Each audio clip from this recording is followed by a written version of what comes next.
형제 여러분, 오늘 또 변함없이 이렇게 부처님 전에 자리를 함께 해주셔서 대단히 고맙습니다.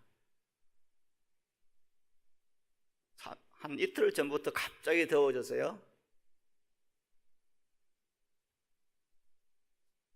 계절이 사계절이 있는데 이 계절 가운데서 어느 계절이 좋고 나쁘고 이전에 어느 계절이 모든 생물들을 성장시키는, 육체적으로 성장시키느냐 이렇게 보면은 여름인 것 같습니다. 여름이 있어서 나무도 크고, 물론 뭐 겨울에도 크겠죠. 그러나 겨울에 자라는 나무 크기는 조그맣고 여름이 되었을 때 푹푹 자라요.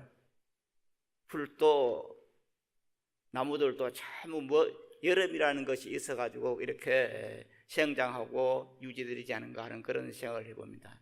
그래서 덥고 힘들더라도 여름이 있어서 내가 성장한다. 그래서 육체가 성장하듯이 내 마음도 여름의 기도를 통해서 내가 성장하는 그런 것이 돼야 되지 않을까 하는 그런 생각을 해봅니다. 즉 여름에 대해서 무조건 그냥 아이고 더워서 싫다 할 것이 아니라 이것이 참나 만성을 성장시켜주는 그런 것이 여름이다. 여름은 좋은 것이다. 그런 생각들을 해야 되지 않을까 하는 그런 생각을 해봅니다. 이 세상에는 사람들이 참 많습니다. 엊그제 스님들한테 세계 인구가 몇 명이나 되냐 그랬더니 아무도 대답을 못해요. 할 수 없이 다시 가서 이제 인터넷이 좋긴 좋더라고요. 인터넷을 찾으니까 75억이라는 것이 나와요. 그러다 75억이나 그렇게 생각이 됐는데, 75억이라고 하는 세계 인구 가운데서 참 차별도 많고 빛깔도 다르고 다 여러 사람이 있는데, 그 살았던 사람들은 또 얼마나 많겠습니까? 그 많은 사람들, 지금 살았던 사람들, 지금 살고 있는 사람들, 그런 사람들 가운데 가장 나쁜 사람이 어떤 사람일까? 이런 것을 생각하면서, 그래 부처님 경전에 나오는 가장 나쁜 사람에 누가 있는가 그렇게 봤을 때 아마 경전에 나오는 사람으로서는 아사세 왕과 제바달다, 이런 이 두 사람을 두지 않을까 하는 그런 생각을 해봅니다. 그런데 이 제바달다나 그 다음에 아사세 왕 같은 이런 사람도 있지만은 또 나쁜 사람 많이 있었겠죠. 그래서 불교에서는 오역죄를 지은 사람들이 가장 그 나쁜 사람들이다. 그래서 오역죄를 지은 사람은 성불 못한다, 견성을 못한다, 그런 말까지 나오는데, 또 이제 법화경에 가면은 또 다르죠. 오역죄를 지은 사람도 전부 성불을 한다, 그렇게 교류가 좀 바뀌게 되는 겁니다. 그런데 이제 항상 몇 번 이 법상에서도 말씀을 드린 기억이 납니다만은, 경전상이 아니고 다른 어떤 그 부처님과 관련된 그런 그 교화 대상으로서 가장 나쁜 사람이, 즉 불교에서 가장 나쁜 사람으로 치는 대표적인 인물 가운데 하나가 앙굴리마라는 그런 사람이 있습니다.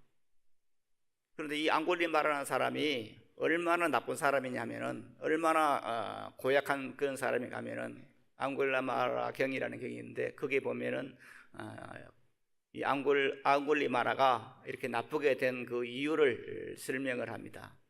원래 이 앙굴리마라는 사람은 외도를 믿는, 그러니까 불교가 아닌 다른 종교를 믿는 그런 사람이었는데, 아주 머리도 뛰어나고 심성도 착하고 그러기 때문에, 그리고 또 사람도 참 잘생겼고 그러기 때문에 많은 사람들이 훌륭한 사람으로 생각을 했고, 그 당시 인도의 어떤 풍습을 따라서 이제 젊은 나이에 서성 밑에 가서 이제 배다라든가 이런 그 문학을 배워야 됩니다. 그래서 공부를 하고 있는데, 그 서성 집에 가서 이제 살면서 그렇게 공부를 하는 겁니다. 그런데 그 스승님의 부인, 즉 사모님이 설금설금 그 제자인 앙골리마다를 쳐다보면서 그냥 연정을 피운 거예요. 그러고 지나기를 한 1년 지났는데 어느 날 그 스승이 먼 곳으로 이제 소위 말해 출장을 갔어요. 출장을 가고 나니까 그 사모님이 노골적으로 이제 그 앙골리마라에게 이제 추파를 던지는 겁니다. 그러니까 앙골리마라로서는 이건 도저히 상상도 할 수 없는, 있어서는 안 될 일이기 때문에 그냥 일체 그에 대한 대꾸를 안 합니다. 행동가 보이지 않습니다. 이제 그러기를 하루 이틀 사흘 한 일주일이 된 거예요. 그러니까 지금 이제 남편의 출장이 한 열흘 동안인데 한 일주일 동안에가 이제 굉장히 이제 조바심이 나는 겁니다. 그래서 적극적으로 이제 그냥 막 애걸복걸 하면서 이제 그 제자 앙골리마한테 매달립니다. 그래도 앙골리마는 꿈쩍을 안 하니까 이 사모님이 원한심이 생기게 된 겁니다. 아니, 네가 나를 이렇게 무시해? 하는 그런 마음이 들어가지고 어떻게 하는지 이 앙골리마라는 사람을 지금 없애야겠다. 내 원을 거절한 이 제자를 없애야겠다는 그런 생각을 하게 됩니다. 그래서 자기 남편이 돌아오는 그 시간쯤 돼가지고 그 자기 옷을 전부 찢어버리고 머리를 그냥 흥그러뜨리고는 엉엉 울고 있는 겁니다. 그 시간에 이제 남편이 돌아왔어요. 그 스승이 돌아왔어. 보니까 자기 와이프가, 부인이 옷이 다 찢어지고 머리가 흥그러져 있고 그냥 울고 있단 말이에요. 그래서 도대체 어떻게 된 일이냐, 연유가 뭐냐, 이렇게 이유를 물었더니 그 부인이 말을 합니다. 당신이 그렇게 아끼던 저 애제자인 저 앙골리마라가 당신이 없는 탐을 타서 나를 겁탈하려고 이렇게 일주일 동안 노력을 하다가 더 안 되니까 나의 강제적으로 좀 겁탈을 하려고 했다. 내가 지금 이렇게 그것을 방어하고 이렇게 지금 정조를 지키기 위해서 이렇게 된 것이다. 이렇게 이제 말을 만들어내서 남편이 말을 합니다.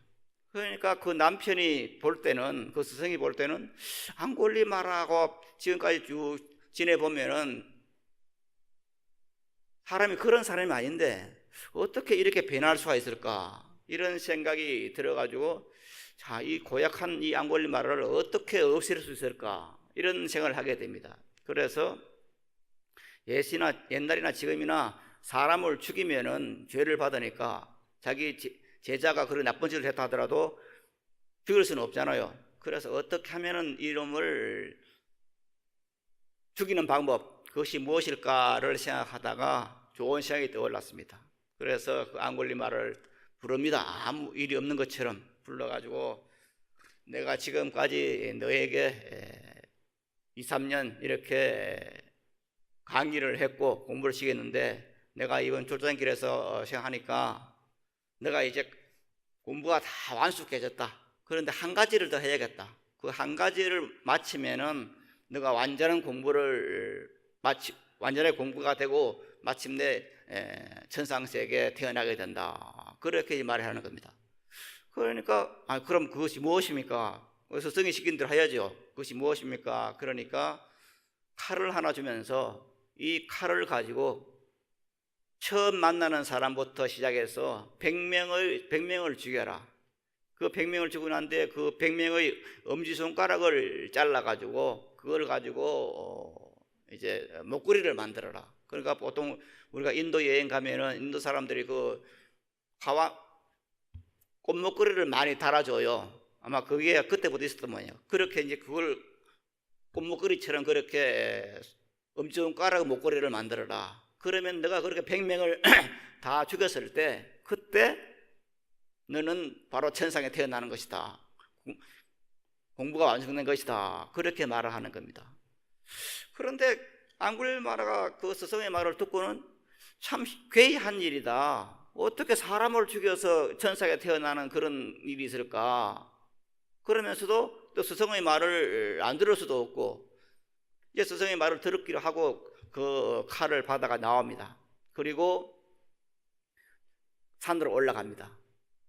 아니, 산으로 올라가니까 그냥 그 시중에서 이제 그냥 사람을 닥치는 대로 죽이가지고 전부 이제 손가락을 잘라가지고 이제 목걸이를 만드는 겁니다. 그래서 이 앙굴리마라라고 하는 것을 한문을 했을 때는 어떻게 되냐면 지만주구라 그럽니다. 지만. 그는 손가락 지자, 만자는 화원 만드는 것처럼 하는 그 만자입니다. 그래서 손가락을 잘라서 화원처럼 그 목걸이를 만든 사람이라 해서 지만이라 되는데, 그렇게 목걸이를 만들어 보니까 사람이 이제 안 오잖아요. 앙굴리마라가 나타났다 하면 사람이 안 오는 거예요. 그래서 마침내 이제 그 옆에 있는 산으로 올라갑니다. 조그만 산에 올라가서 그 가운데 서가지고 올라오는 사람도 죽이고 내려가는 사람도 죽이고 그렇게 있는 겁니다. 아마 인도를 다녀오신 분은 중림연사 그 근방에 있는 그 앙굴리마라가 사람을 죽였다는 그 산을 보신 적이 있는지 모르겠습니다. 기억이 좀 오래돼서 정확하게 그 정경은 기억이 안 납니다만은 그 산을 보면서 그것이 이제 해설하는 사람들이, 안내하는 사람들이 말을 해요. 이 산이 바로 앙굴리마라가 사람을 죽이던 산이라는 그런 설명을 해줘요. 그런데 그 산이 굉장히 얕아, 조그만해. 무슨 이런 산이 있을까 하는 그런 생각을 했는데, 뭐 그건 세월이 많이 갔으니까 뭐 그 산이 앙굴리마 있었다는 산이라고 믿어야죠.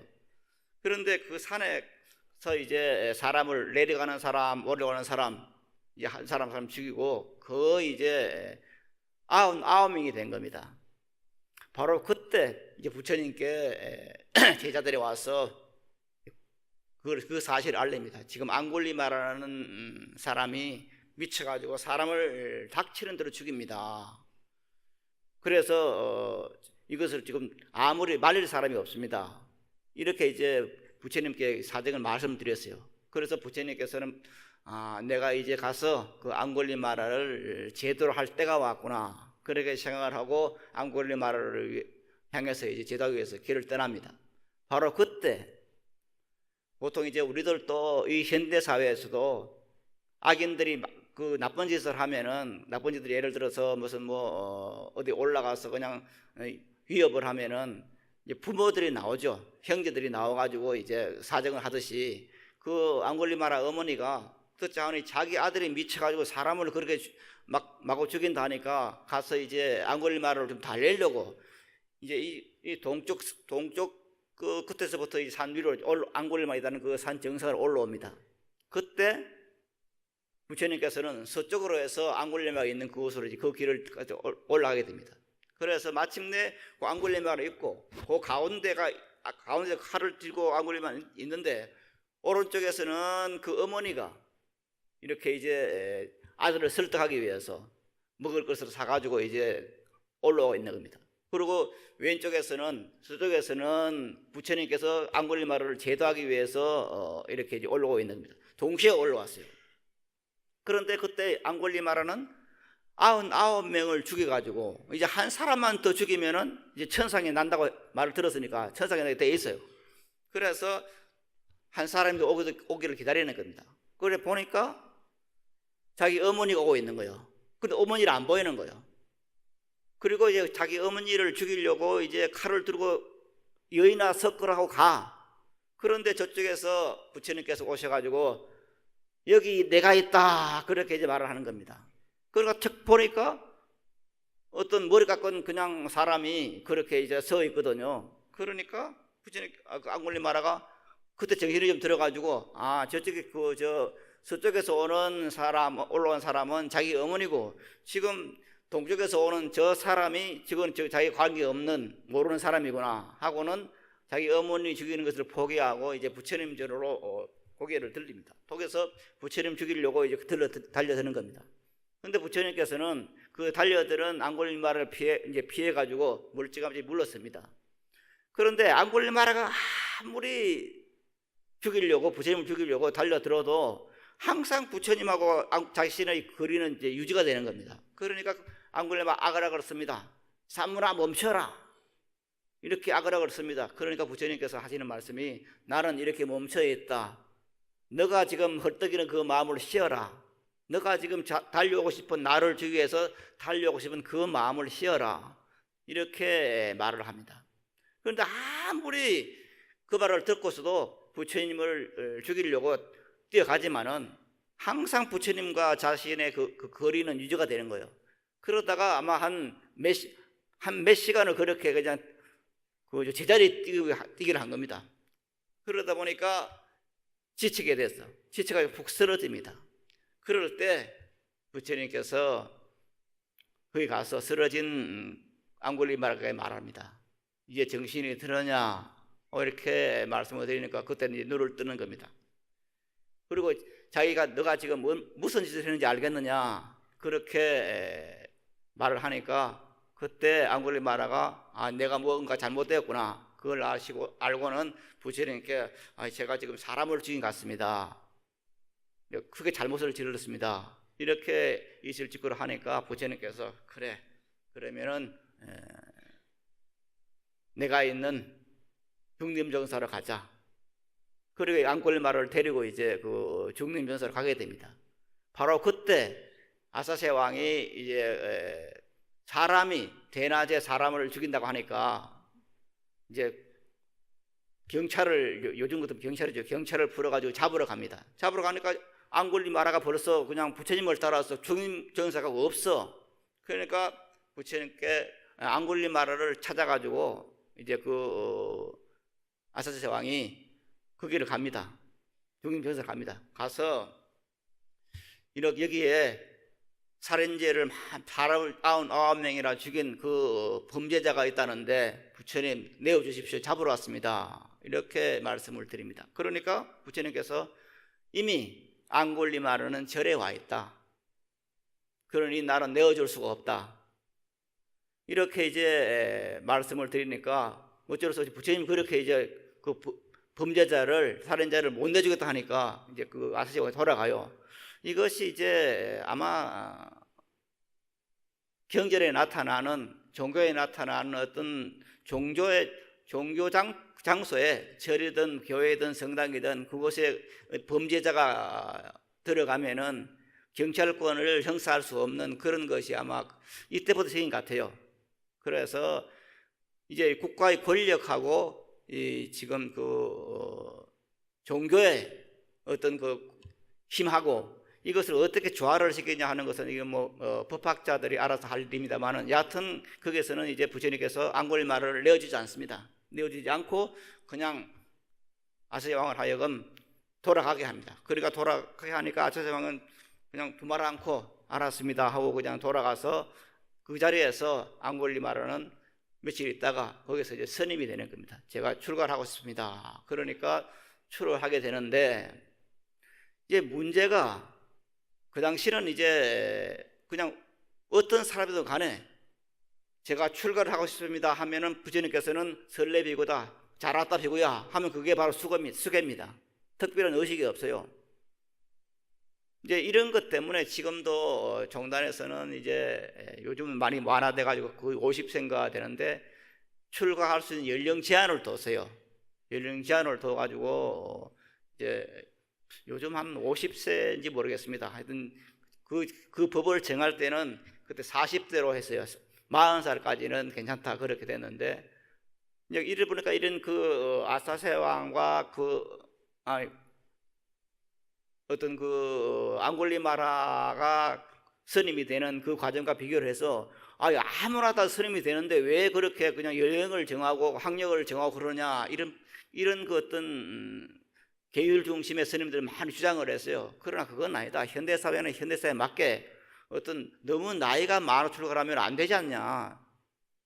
그게 지금 절이 양도원도 아니고 안 되지 않냐는 그래가지고 지금 40세까지를 이제 제한을 뒀는데 이게 또 불합리하다 해가지고 아마 요즘 한 50대인가 그렇게 돼가지고 50살까지는 지금 이제 기회를 받을 수 있게끔 아마 그렇게 만들었을 겁니다.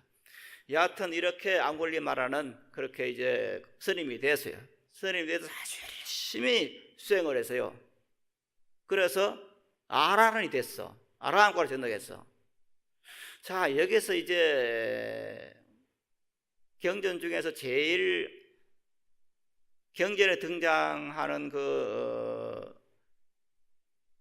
여자 가운데 가장 아름다운 여자로 표현되고 있는 것이 연하색 비구인데, 그 연하색 비구의 어떤 일생도 굉장히 기구한 일생인데, 그 비구니도 기구한 그 어떤 생애를 거치면서도 스님이 되고 난 뒤에 바로 아라한과를 정득을 했어요. 마찬가지로 앙굴리마라도 아주 열심히 정진을 했어.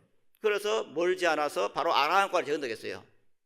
여기서 이제 어떻게 해서 그 사람을 99명이나 죽인 그 사람이 이렇게 열심히 해가지고 아라한과를 정득했느냐, 이게 이제 문제가 있죠. 이제 그래서 보통 보면은 이제 절집안에 이제 한 40년 넘게 살다 보니까 스님들의 어떤 수행하는 그런 과정을 많이 보게 되는데, 성철 큰 스님이나 아니면은 고암 큰 스님이나 이런 분들이, 저 단어 스님이나 이런 분들이 다 결혼을 한 스님들입니다.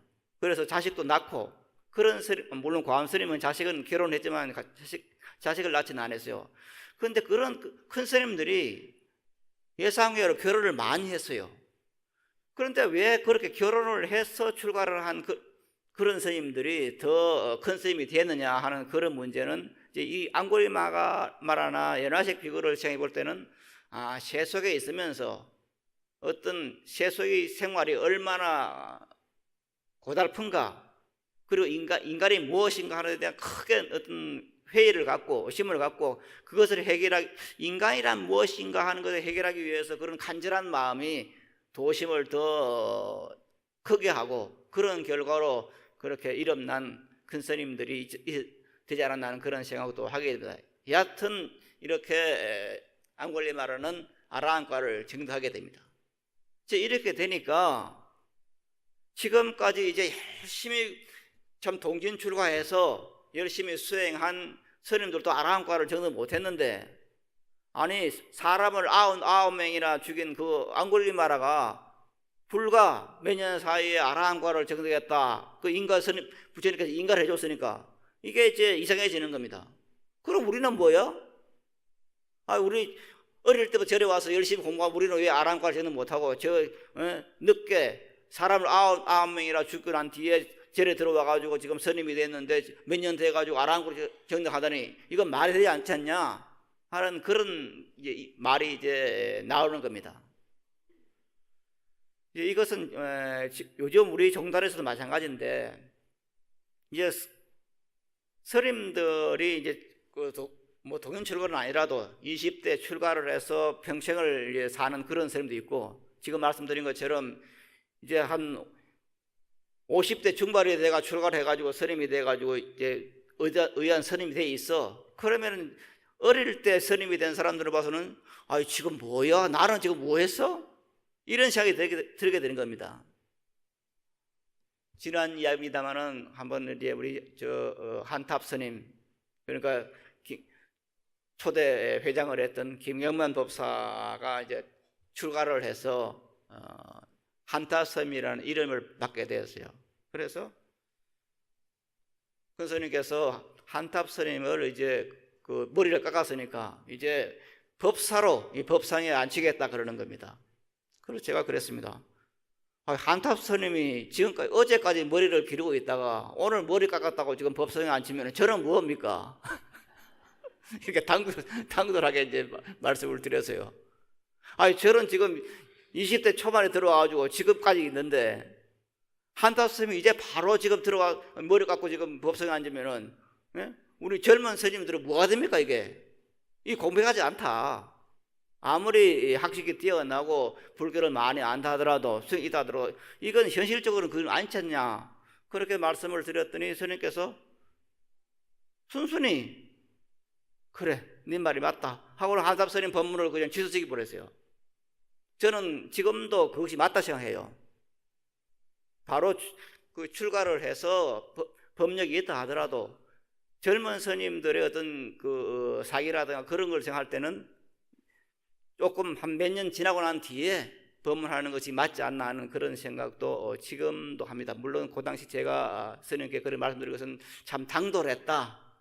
요즘 같으면 아마 그 말씀 못 들었을 텐데 그때는 젊을 때고 참 당돌한 짓을 했다는 생각은 합니다.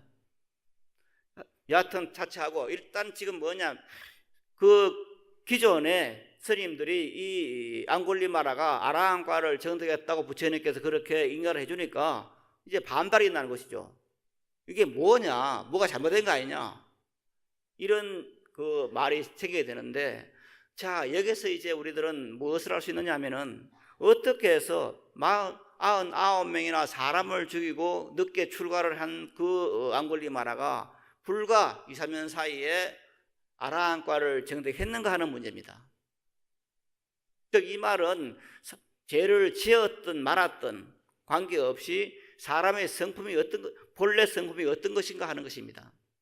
물론 앙골리마라는 아라한과를 정득했지만은 그 뒤에 이제 어떤 과보 때문에 사람을 99명이나 죽이기 때문에 아라한과를 정득을 해도 자기 명대로 살지는 못했어요. 타살을 당합니다. 이건 이제 인과부 문제죠. 그리고 죽어서 또 지옥도 가게 되고, 그리고 아라한과를 얻었다고 해서 죽어서 지난번에 아라한과를 얻기 전에 지었던 그 죄가 없어지는 거 아닙니까요? 그래서 다음 생에 많은 그 어떤 지옥 행도가 받고, 그리고 이제 정상적인 그런 삶을 살게 됐겠죠. 여하튼 이렇게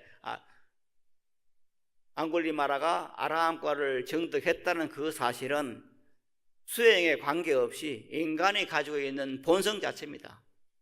인간이 가지고 있는 그 본성이라는 것이 어떻게 생겼느냐, 이런 것을 생각해 볼 때 아라한과를 정득할 수 있는 그 본성, 그것은 이제 죄를 지었든 짓지 않았든 모든 사람이 다 가지고 있다는 겁니다. 이렇게 생각을 해 봤을 때, 그럼 우리들의 본성, 인간의 본성이라는 것이 어떻게 생겼느냐? 물론 불교에서는 인간의 본성을 불성이라고 말을 합니다. 즉 인간이 가지고 있는 이 본성이라는 것이 있는데, 이 본성은 그러니까 성욕을 채운다든가 식욕을 채운다든가 그런 그 본능적인 그 말고, 본래 가지고 있는 이 본성이라는 것은 뭐냐? 그것은 바로 불성이다. 그러니까 불성이 본성이지 불성 따르고 본성 따르는 게 아니다 하는 것이 이제 불교의 관점입니다. 그런데 이 본성이라는 거, 인간이 가지고 있는 이 본성, 이것이 지금 그럼 어떻게 생겼기에 이것이 사람을 99명이나 죽인 앙골리마라도 그 아라한과를 정하는 그런 결과를 가져올 수 있냐 하는 것입니다. 이런 문제를 갖고 대품반야경에서는 이렇게 말을 하고 있습니다. 대품반야경 불법품 제48인데 두 번째 문단을 보면은 그것만 같이 한번 읽어보겠습니다. 수보리야, 부처는 반야바라밀로 인하여 이 중생들의 넓은 마음을 여실하게 넓은 마음이라고 한다. 제존이시여, 어떻게 부처님은 반야바라밀로 인하여 이 중생들의 넓은 마음을 여실하게 넓은 마음이라고 아십니까? 수보리야, 부처는 모든 중생들의 마음의 모양이 넓지도 않고 좁지도 않으며 늘지도 않고 줄지도 않으며 오지도 않고 가지도 않음을 안다. 마음의 모양이 여의민 까닭에 이 마음은 넓지도 않고 좁지도 않으며 나아가 오지도 않고 가지도 않는 것이다. 왜냐하면 이 마음은 성품이 없기 때문이니 무엇이 넓게 만들고 무엇이 좁게 만들며 나아가 오고 가게 하겠느냐. 이와 같이 수보리야, 부처는 반야발람으로 인하여 이 중생들의 넓은 마음을 여실하게 넓은 마음이라고 한다. 또한 수보리야, 부처는 반야발람으로 인하여 이 중생들의 큰 마음을 여실하게 큰 마음이라고 한다. 왜냐하면 부처는 반야바람으로 인하여 중생들의 마음이 오가는 것을 보지 않고 중생들의 마음이 생기고 소멸하며 머물고 옮기는 것을 보지 않기 때문이다. 자, 지금 부처님께서는 수보리에게 우리들의 본성, 우리들의 마음이라고 하는 것은 광심이고 대심이다. 즉 우리들의 마음은 넓고 크다, 이렇게 말씀하고 있습니다. 자, 이렇게 우리들의 마음이 넓고 크다 하는 것이 무슨 말이냐, 어떤 것을 이름해서 넓고 크다 하느냐, 여기에 대해서 부처님께서는 우리들의 마음이 오는 것도 아니고 가는 것도 아니고 있는 것도 아니고 없는 것도 아니고, 이제 그렇기 때문에 이제 크고 넓다 하는 겁니다. 그러니까 우리들은 지금 무엇이 크다, 넓다 하면 우리들의 고정관념에 쌓여 있어요. 자기가 생각하는 그 넓은 것이 있고 큰 것이 있어요. 제가 제 동기생 스님 가운데서 담양이, 전라남도 담양이 고향인 스님이 계세요. 그 스님이 이제 담양 고등학교를 나왔는데, 담양 고등학교를 나와가지고 아마 한 번도 바다를 보지 못했던 모양이에요. 그래서 고등학교 수학여행으로 부산으로 수학여행을 갔대요. 그걸 가니까 이제 바다를 본 겁니다. 그러니까 수학여행을 마치고 오니까 자기 모친이, 어머니가, 네가 처음 묻는 말이 너 바다를 봤느냐? 그러니까 바다를 봤습니다. 그러니까 저 바다, 너 부산 앞바다에 있는 그 바다가 저쪽에 우리 너 들에 있는 큰 호수, 가장 큰 호수, 그 호수보다 얼마나 더 크냐? 그렇게 묻더랍니다. 그 뭐라고 말하겠습니까? 어머니는 한 번도 바다를 본 적이 없어. 그런데 그 바다를 봤다 하니까 바다라는 것이 자기 집에, 자기 동네에 있는 그 호수하고, 큰 호수하고 비교를 하니까 말을 못 하잖아요. 탄어 스님 말씀인데, 일제시대 때 이제 중국으로 가서 산이 없다는 것을 알았대요. 그런데 보통 우리가 보통 매산 해가지고 이제 육지라는 것이 툭툭 올라 있는 거 산이라 하잖아요. 그런데 중국 사람들은 그걸 모른다는 거예요. 왜? 육지가 지금 넓기 때문에, 산이 없기 때문에 원래 육지가 이런 것이라 알지, 그렇게 산이라는 것이 있던 개념을 못 차린다는 거예요. 그래서 육지에만 사는 사람은 산을 모르고, 평지에만 사는 사람은 산을 모르고, 육지에만 사는 사람은 바다를 모르는 거예요. 그래, 바다를 아무리 설명해도 되지 않는 겁니다. 그 바다를 보지 못한 우리 도반의 어머니가 바다가 저 호수보다 몇 배나 크냐, 이건 지금 계산이 안 되는 거 아니잖아요. 그렇게 할 수밖에 없어요.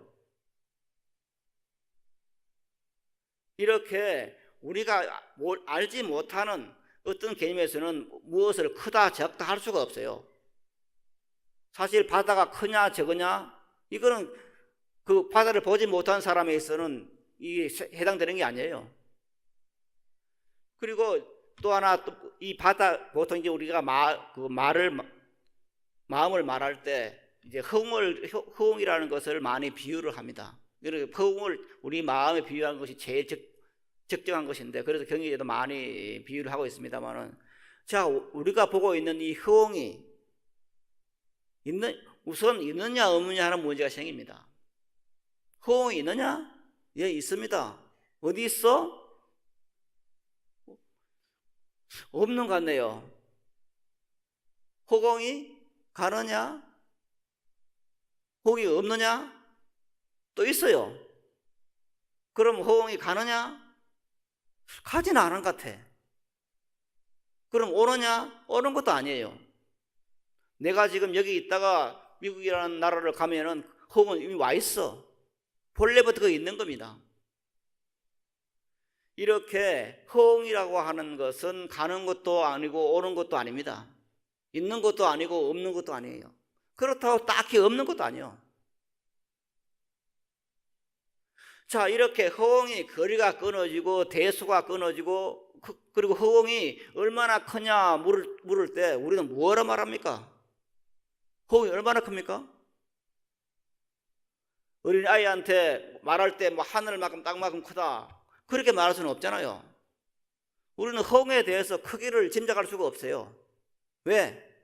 허공은 있는 것도 아니고 없는 것도 아니기 때문에. 그런데 이 허공처럼 우리 마음도 그런 겁니다. 이게 없는 것도 아니고 있는 것도 아니면서 있는 겁니다. 그러면 또 없는 거예요. 이렇게 설명할 수밖에 없어요. 많은 사람들은 불교를 굉장히 어렵다고 합니다. 제일 어려운 것이 바로 이런 문제입니다. 있는 것도 아니고 없는 것도 아니고 왜 그렇게 말하냐? 딱 아싸하게 있으면 있다 없으면 없다 그렇게 말하지 왜 불교를 어중중하게 있는 것도 아니고 없는 것도 아니고 그렇게 말합니까? 이렇게 많이 질문을 해요. 그런데 사실 그런 것밖에 없어요. 있는 것도 아니고 없는 것도 아니에요. 나라고 하는 거 내가 있느냐? 없느냐? 나라고 하는 것이 지금 30년 전에 40년 전에 나하고 지금의 나하고가 똑같은 나입니까? 어찌 보면은 똑같은 나요. 그런데 또 다르게 보면은 아니야 내가 지금 5살 때 나하고 지금의 나하고는 다르지. 그래서 이렇게 보면은 내가 있는 것 같기도 하고 이렇게 보면 다른 것이 없는 것 같기도 하고 이게 사실이에요. 이게 분명한 사실을 말한 거예요 부처님께서. 그런데 사람들은 이걸 모르고 그냥 있으면 있다 없으면 없다 그렇게 말해라 해요. 물론 눈에 보이는 현상으로 봐서는 지금 내가 있어요. 그러나 나라고 하는 것은 지금만 있는 것이 아니고 60년 전에도 있었어. 그러면 이게 지금 무엇이 나라고 하는 이것이 어디 있느냐? 무엇이 있느냐? 여기서 이럴 때 이제 가장 정확한 대답은 하나밖에 없어요. 있는 것도 아니고 없는 것도 아니다. 아무리 그런 말들이 불교를 어렵게 한다 하더라도 그렇게 말할 수밖에 없어요. 사람은 존재하는 것이다, 있는 것이다.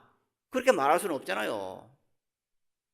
그건 거짓말이에요. 사람이 있다는 것은. 내가 있다고 하는 건 거짓말이에요. 그건 거짓말할 수가 없잖아요. 그러니까 할 수 없이 있는 것도 아니고 없는 것도 아니라고요. 육신도 그래요. 육신도 그런데 하물며 이 마음이라는 거, 내 본성이라는 것은 이거는 있는 것도 아니고 없는 것도 아니면서 있어요. 그리고 그 크기는 아주 커요. 얼마나 크냐? 허공만큼 커요. 허공만큼. 여기서 이제 그럼 허공의 크기를 재야 됩니다. 허공의 크기를. 그 허공의 크기를 잴 수가 있습니까? 잴 수 없는 것이 허공은 없어요. 허공이 없기 때문에 잴 수가 없어. 그런데 또 없느냐 하면은 또 허공은 또 있어. 허공은 어디서부터 시작됩니까? 허공은 내 눈앞에서부터 시작돼요. 허공은 내가 붙어 있어. 내 머리부터 시작해서 허공이 시작돼요. 그래 허공의 시작은 없는 거예요. 또 이게 원래 허공이 없으니까. 그러면서 또 없다면 안 되니까 그래 허공은 있는 것도 아니고 없는 것도 아니고 가는 것도 아니고 오는 것도 아니고 그러면서 또 분명하게 있어. 마찬가지로 우리의 마음이라는 것도 있는 것도 아니고 없는 것도 아니면서 또한 이 분명히 있어요. 이것을 이름해서 내 본성이라는 겁니다. 내 본성. 그래서 이 내 본성을 이름해서 불성이라고 말을 하는 겁니다. 그런데 이 불성 이것이 그럼 어떻게 생겼느냐? 어떤 능력을 가지고 있느냐? 내 본성이 어떤 능력을 가지고 있느냐? 이제 이것이 문제죠. 우리 모든 본성을 가지고 있는데 그 본성이라 하는 것은 불교적으로 말하면 그것을 불성이라 한다. 불성이라 한다. 그런데 불성인 내 본성이라는 것은 어떻게 생겼느냐? 이게 이제 불교 공부하는 방법입니다. 그리고 이것이 불교의 전부예요. 내 본성이 불성이고 그 불성이라는 것은 어떻게 생겼느냐 공부하는 이것이 불교의 전부예요. 스님들이 출가해서 평생을 해결해야 될 문제 이 문제예요. 그리고 우리 불자들도 마찬가지입니다. 불자들도 불교를 접하면서 처음부터 끝까지 해결해야 될 문제는 이 문제입니다. 내가 누구냐? 내 본성이 어떻게 생겼느냐? 그래서 우선 우리들 알아야 할 것은 내 본성이라는 것이 있는 것도 아니고 없는 것도 아니지만은 일단 있다고 보자. 있다고 보면은 그 있는 그 본성을 불성이라 하는데 그 불성이 구체적으로 있는 것도 아니고 없는 것도 아니면서 어떻게 생겼느냐 했을 때 이것을 가장 정확하게 나타내는 말이 뭐냐? 반야시경에 나오는 불생명멸 불구부정 부정불감이라는 말이 우리들이 가지고 있는 인간이 가지고 있는 본성인 불성을 가장 잘 나타내는 말입니다. 경전상으로는 가장 정확하게 나타내는 말이고 이 이상 더 잘 나타내는 말은 없습니다. 그래서 반야시경에 나오는 불생물과 불구부정 부정불감이라는 말만 알면은 이것만 깨우치면은 사실은 불교 공부는 끝난 겁니다. 여기서 제가 깨우친다고 하는 것은 이걸 지금 이론적으로 알아서는 안 되는 거예요. 그 자리를 봐야 되는 거예요. 불생, 불멸, 불구부정, 부정불감, 영원하고 청정하고 원만 구적하다는 그 불성의 자리, 그 본성 자리를 그렇구나 이렇게 봐서는 안 되는 거예요. 이렇게 알아서는 안 되는 겁니다. 이건 봐야 되는 거예요. 즉 없는 허공을 보는 방법이 있어요. 허공이 없어. 이 허공이라는 것을 없다는 그 자체를 보는 겁니다. 지금 현재 내 눈에 보이는 이 허공이 안 보이는데 내 마음으로서는 이걸 볼 수가 있어요. 이 허공을 볼 수가 있어. 그 본 허공이 뭐냐면 그걸 이러면서 본성이라 말을 하고 그것을 불성이라 말을 합니다. 그런데 이 불성을 반성에서는 불생, 불멸, 불구정, 부정, 불감이라 하고 있습니다. 그런데 이 본성에 대해서 즉 앙굴리마라가 아라한과를 정득하게 된 그 당처인 그 본성을 이루면서 경전에서는 불생, 불멸, 불구정, 부정, 불감이라고 딱 그렇게 짧게 말을 하지만은 역대 조사 스님들 가운데서 즉 달마 조사로부터 오늘에 이르기까지 많은 스님들이 계셨는데 그런 스님들 가운데 이 불생, 불멸, 불구정, 부정, 불감이라는 인간의 본성에 대해서 가장 정확하게 자세하게 설명하신 분이 바로 해능스님입니다. 해능조사입니다. 그 해능조사가 오조인 홍인스님에게서 응무소주의 생기심 묵묵히 묻는 바 없이 그 마음을 내라 하는 그 말 아래 깨달음을 얻었어요. 이제 중요한 것은 응무소주의 생기심 묻는 바 없이 마음을 내라, 그게 우선 의심이 가죠. 도대체 응무소주의 생기심 묻는 바 없이 그 마음을 내라고 하는 말이 무슨 말일까? 어떻게 이해하십니까? 묻는 바 없이 마음을 내라, 그 마음을 어떻게 이해하십니까? 저는 이 금강의 구절을 대해서 많이 생각을 하면서 이것을 어떻게 설명을 할까 그렇게 많이 생각을 했더랬어요. 그래서 얻은 결론이, 사실 이 결론을 낸 것은 결혼 주례서를 할 때 이 말을 써야겠는데 이걸 결혼 주례를 하면서 어떻게 설명해야 될까 그때 많이 고심을 했어요. 그러다가 생각한 것이 그래, 응무수의 생기심 머무는 없이 그 마음을 내는 것은 내 몸에 내가 하듯이 하는 것이 응무수의 생기심이구나. 즉 우리가 밥을 먹을 때 아무리 맛있는 음식을 지수성찬을 가지고 내 입에 이어줘도 입을 향해서 맛있지? 고맙지? 그 말을 안 해요. 그러면서도 그런 생각을 안 내면서도 또 부지런히 밥을 먹어요. 아무리 좋은 옷을 입혀줘도 그게 대해서 몸아 고맙지 이렇게 생각을 안 하면서 그 옷을 입어요. 제가 결혼식 할 때 이 주례를 하는 이유는 부부는 일신동체니까 남편에게 아무리 맛있는 음식을 해줘도 남편에게 고맙지 이렇게 하지 마라. 부인에게 아무리 좋은 옷을 사줘도 여보 나 고맙지 그런 식 하지 마라. 왜? 부부는 같은 몸이니까. 내 몸에 내가 옷을 걸치게 하고 내 입에 내가 밥을 먹는 것처럼 그렇게 하는 것이 응무소지이생기심입니다. 이것을 설명하는 것입니다. 그래서 이 응무소지이생기심 내 몸에 내가 하지만은 마음은 내지 않고 행동은 해요.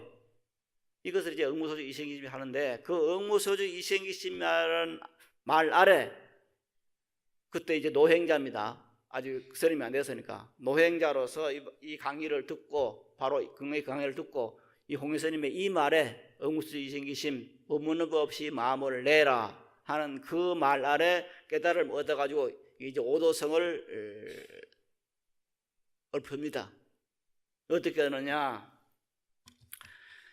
하기자성 본자청정, 하기자성 본불생명, 하기자성 본자구조, 하기자성 본무동료, 하기자성 능색만법 이렇게 깨달음의 노래를 읊습니다.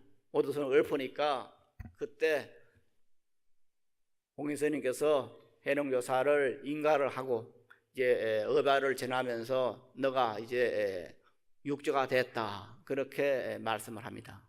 그러면서 이게 이제 육조당이라는 것이 여러 종류가 있어요. 5종류가 있는데 이제 20세기 초에서 또 이제 도낭에서 발견된 육조당이 있는데 이런 많은 육조당경 가운데서 어떤 육조당경 예를 들어서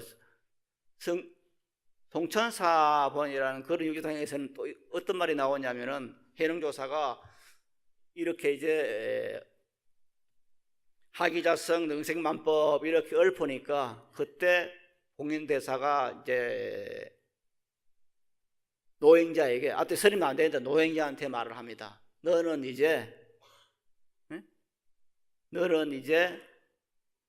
무상사 조장군 무상사 불세존이 됐다 그렇게 말합니다. 너는 무상사다. 너는 부처님이다. 그렇게 말을 해요.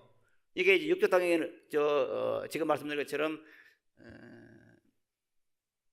도남곤 육조당에는 안 나와요. 그런데 다른 유통되고 있는 그런 육조당에 이 말이 나와요. 그러면 이 오조 홍선님께서 그 노행자에게 깨달음을 못 얻었으니까 바로 그 자리에서 너는 부처라 그랬어. 너는 부처다. 너가 전인사 불세존이다. 이렇게 말을 했어요. 경전에 의하면은. 그러면은 이게 뭘까? 그럼 뭡니까? 서산대사도 성철 스님도 부처님이죠. 그런데 이제 이런 생각을 하면서도 스님들에게 많이 물어봅니다. 학연 스님한테 물어보고 이렇게 물으면은 견성성불이라는 말을 가지고 견성적 성불이다 그렇게 하면은 견성의 성불이다. 성품을 본 것이 바로 부처가 된 것이다. 그렇게 경전상으로 이야기되지만 엉구상으로 이해되지만은 그런 같습니다 하면서도 그럼 야 성철 스님 부처님이네. 견성하면은 부처님인데 견성성불인데 그러면 성철 스님 부처님이야? 이렇게 물으면은 그거는 아닌 것 같다는 생각을 하는 겁니다. 자, 원효대사가 부처님인가? 의상조사가 부처님인가? 아마 우리들은 의상조사는 조사스님이지 원효대사는 조사스님이지 어디 부처님이야? 그렇게 생각하겠죠. 저도 그렇게 많이 시하고 살았는데 어느 날 생각해보니까 그게 아니에요. 견성성불이요. 성품을 보면은 바로 부처님이요. 그게 육조당에서 증거를 하고 있어. 그러면 이게 성철 스님도 부처님이겠다. 그런 것이 더 맞지 않을까 생각이 드는 거예요. 다만 이제 성품을 봤다는 그 자체를 지금 해능 스님이 영무소지 이생기심 아래서 부처 자리를 견성을 했는데 그러니까 홍인 스님께서 이제 인가를 했어요. 어발을 전했어. 너가 이제 육조대사가 됐다 그랬어. 그런데 해능 스님이 자기 성품을 본 자리 그것하고 보통 이제 우리가 눈으로 보는 어떤 스님들 그 스님들이 과연 그러면 성품 자리를 확철대오로 봤느냐 확연하게 봤느냐 하는 그런 문제는 남겠죠. 예를 들어 제가 학연 스님들한테 그러면 성철 스님도 부처님이겠네? 이렇게 물으면은 이제 학연 스님들이 이게 이제 헷갈리는 거예요. 견성성불이 맞는데 견성하면 성불인데 그럼 성철 스님은 부처님인가? 했을 때 하나 의심이 드는 것이 성철 스님이 그럼 확철대오를 했느냐? 확실하게 그 본성을 봤느냐? 이 문제가 나오죠. 그런데 이제 저는 그렇습니다. 저는 성철 스님께서 확실하게 자기 본성을 봤다고 생각을 합니다. 왜 그러냐면은 그분이 하신 말씀이나 그분이 수행하는 것을 보면은 보지 않고는 이런 말이 나올 수가 없어. 본성에 대해서. 그래서 확실하게 본성을 봤다고 인정했을 때 그래 성철 스님을 원효 스님을 의상 스님을 부처님이라고 불러야 맞겠구나 하는 그런 개인적인 생각이 있어요. 물론 제 말을 듣고 형제 여러분들이 어떻게 결정할 것인지 그건 뭐 형제 여러분들의 몫입니다만은 하여튼 저는 그렇게 생각을 합니다. 성철 스님은 우리 세대에서 분명하게 자기의 본성을 봤고 그 본성을 본 자리에서 분명하게 말씀을 했고, 그러니까 부처님으로 보는 것이 마땅하겠다 하는 그런 생각을 갖고 있습니다. 여하튼 해능스님께서는 불성을 확실하게 보고 이제 이렇게 말씀을 했습니다.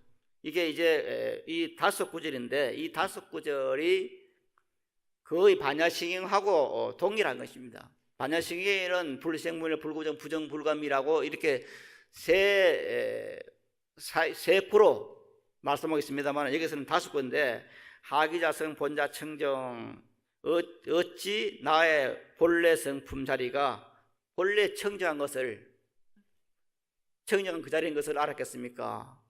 즉 내 본성 자리가 본래 때묻을 수 있는 그런 것이 아니다. 내가 죄를 지었다고 해서 때묻고 더러워지는 그런 것이 아니다. 우리의 본성은 때가 묻을 수, 경우에 따라 때가 묻을 수 있는 그런 것이 아니다. 앙골리마라가 아무리 사람을 99명이라 죽이더라도 그 본성 자체에서는 때가 묻지 않은 거예요. 본성 자체는 그냥 청정 그 자체예요. 그래서 우리들의 본성이라는 것은 아무리 죄를 짓든 말든 관계없이 그대로 청정한 것이다. 이것은 그리고 이 그 청정 자리라는 것은 절대 청정 자리입니다.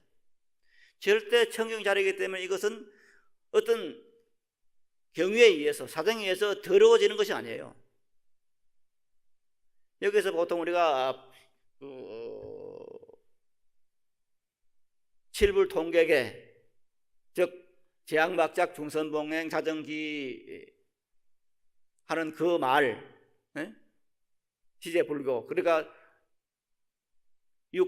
역대 7대 부처님들이 한같이 말씀한 그 칠불통객에서 자정기 그 마음을 청정히 한다 하는 것이 아니라 그 마음을 청정한 그 자체를 보는 거 이게 시제불교다. 이게 부처님 말씀이라는 거예요.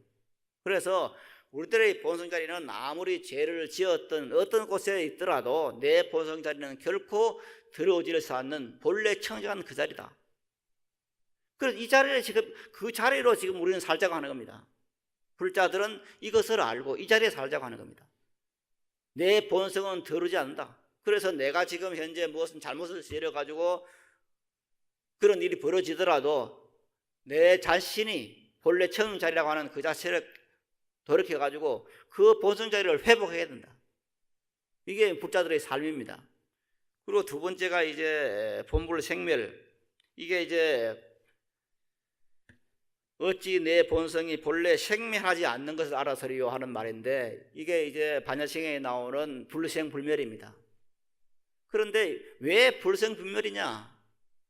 이 불생불멸이라는 것은 태어나 생기지 않았기 때문에 매력이 없는 거예요. 우리가 언제 태어났습니까? 우리는 태어난 적이 없어요. 그런데 죽을 수가 없어. 이 허웅은 언제 태어났습니까? 언제 생겨났어요? 허웅은 생겨나지 않았어요. 그 때문에 어떠한 노력을 해도 이 허웅을 없앨 수는 없어요. 죽지 않아요. 내 생명이라는 것도 결코 죽고 사는 생명이 아니에요. 본래 있는 거예요. 이 본래 있다는 것에 이제 누가 만들면은 있지 만들지 않고 어떻게 그 본래 있는 거냐 이렇게 생각하면은 하나님 저 기독교처럼 하나님이 인간을 만들었다 해야 머리 잘 들어와요. 그러나 불교 그게 아니잖아요. 하나님이란 존재도 없고 그 하나님이란 존재는 없으면은 그럼 하나님을 누가 만들었냐? 하나님이라는 존재는 없으니까 만든 적이 없어요. 마치 그것은 말장난이에요. 토끼의 뿔이고 거북의 털이에요. 말만 있지 실제는 없어요. 그래서 나라는 존재는 뭐냐? 본래 태어난 적이 없어. 그리고 죽지 않아. 때문에 나라고 하는 존재는 불생불멸입니다. 결코 죽을 수 없는 존재예요. 그래서 요즘 젊은 애들이 가끔 죽는 사람들이 있는데 그것도 마찬가지입니다. 내가 죽어도 목숨을 끌어도 죽지 않는 몸에 이게 다 태어나게 돼 있어요. 이렇게 해능조사께서는 두 번째 본불생멸이라 그렇게 불생불멸을 이렇게 노래를 하고 있고, 그 다음에 세 번째가 하기자성 본자구조. 어찌 나의 자성이, 나의 본성이 본래 모든 것을 구족하고 있으리요. 즉 반야성경에 나오는 부정불감입니다. 부정만 늘지도 않고 줄지도 않는다. 이 늘지도 않고 줄지도 않는다고 하는 것은 본래 있는 그대로예요. 내 생명이라는 것이 태어나면서 모든 것을 갖고 나왔어요. 모든 것을.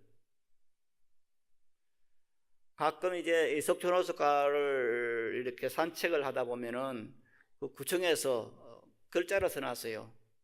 글자를 써놨는데 뭐로 써놨냐면은 너무 많이 먹어서 몸이 비대해진 저 불쌍한 비둘기에게 모이를 주지 맙시다. 그런 말을 써놨어요.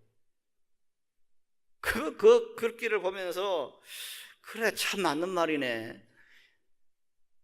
인간이 비둘기에게 모이를 안 줄 때는, 먹이를 안 던져주면은 그 비둘기들이 절대 비대 안 해줘요. 자연적으로 남겨둔 그 산중에 있는 저 비둘기들이가 뚱뚱해서 날지 못하는 비둘기가 있겠어요? 그런 비둘기는 없어요. 왜? 비둘기는 비둘기가 먹고 살 만큼 가지고 태어났어. 죽질 않아요. 인간도 마찬가지입니다. 나는 내가 살 만큼의 다 가지고 태어났어. 돼지는 돼지대로, 소는 소대로 다 가지고 태어났어. 원만 부족해요. 모든 것이 태어났기 때문에 우리들은 그것을 믿어야 됩니다. 내가 그런 존재를 믿어야 됩니다. 내가 이 세상에 태어나면서 내가 먹을 것, 입을 것, 살 곳은 가지고 태어났다. 완벽하다. 나는 모자란 사람이 아니다. 완벽한 존재다. 이걸 믿어야 되고, 이것을 지금 경전에서는 부정불감이라고, 지금 원효선 해능조사께서는 본자 구적이다. 내가 스스로 모든 가지고 있다. 이렇게 표현하고 있습니다. 그 다음에 네 번째가 본무동료. 내 본성이라는 것은 움직이는 것이 아니다. 마치 허공이 움직이지 않는 것처럼 내가 악을 지었다고 그쪽으로 움직여지고 선을 했다고 그렇게 움직여지는 것이 아니다. 어떤 행동을 하더라도 내 본성 그대로 참참한 겁니다. 마치 바다에서 물결이 치면은 바람이 불면은 물결이 일어나지만, 파도가 일지만은 저 바다 밑바닥은 고요하듯이 내 본성이라는 본래 그 고요한 것이다. 움직이는 것이다. 바로 그 본래 고요한 그 자리를 찾아드는 것을 이름해서 우리들은 뭐라 하냐? 수행을 하는 겁니다. 마바냐 바라미를 염성을 해서 그 자리에 찾아드는 겁니다. 내 본성 생명이 본래 움직이지 않는 고요한, 그러면서 모든 걸 가지고 있는 그 자리에 찾아드는 겁니다. 그러기 위해서 참선도 하고 염불도 하고 염성도 하는 겁니다. 그 다음에 네 번째가 능생만법입니다. 모든 법을 만들어낸다. 일체유심조라는 말입니다. 일체유심조, 모든 것을 내 마음이 만들어내는데, 내 마음이 창조주인데, 그 창조의 일체유심조라는 말을 어떤 사람들은 그렇게 말합니다. 모든 것은 마음먹기 나름이야. 그게는 아닙니다. 일체유심조를 모든 것은 마음먹기 나름이다, 그냥 싫은 것도 좋은 척 하는 것이다, 그건 아니에요. 내 마음은 것대로 이루어지는 겁니다. 그래서 내가 마음에서 이루어진 것이 현실 세계에 이루어지지, 내 마음에 없는 것이, 확정되지 않는 것이 이루어진 부분은 없습니다.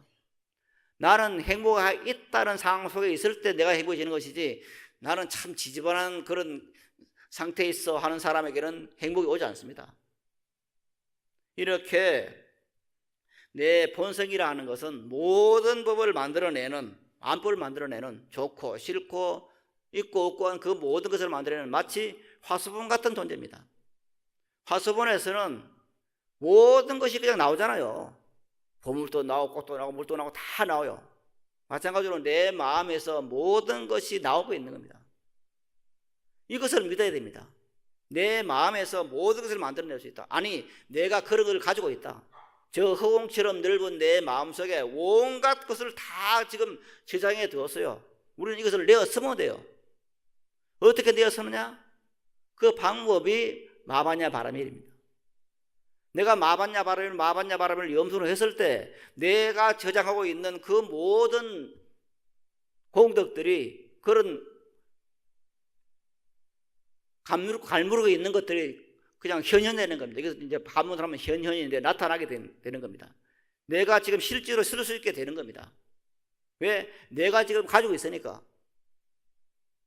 그래서 우리들이 마바냐 바라밀을 염송하는 것을 불광의 수행법을 하고 있는데 그 수행이라는 것이 단순한 수행이 아니라 바로 내가 가지고 있는 그 모든 본성의 어떤 능력을 내어 선다는 그런 속에서 우리가 있을 때 하루에 적어도 30분이나 1시간은 바라밀 염소를 함에 의해서 그 내가 가지고 있는 것을 내어 써야 될 거 아니에요. 이거는 생각만 하고 있어서는 안 됩니다. 이걸 내어 써야 돼요. 실제로 내어 쓰는 방법이 마바냐 염성이에요. 그랬을 때 우리들은 세상을 살아가는데 좀 쉽고 재밌고 그리고 행복하게 살 수가 있어요. 그래서 항상 우리 불자들은 내가 무엇인가, 내가 누군가, 내가 부처님의 생명이다. 내 생명이라는 것은 모든 것을 다 갈무리하고 있고 이것을 내가 내어 쓰는 삶이 내 삶이다 하는 이 자세에 있을 때 내가 불자로서 보람을 느낄 수 있는 것입니다. 그저 그냥 다른 절에서 신도들이 하듯이 무엇을 빈다.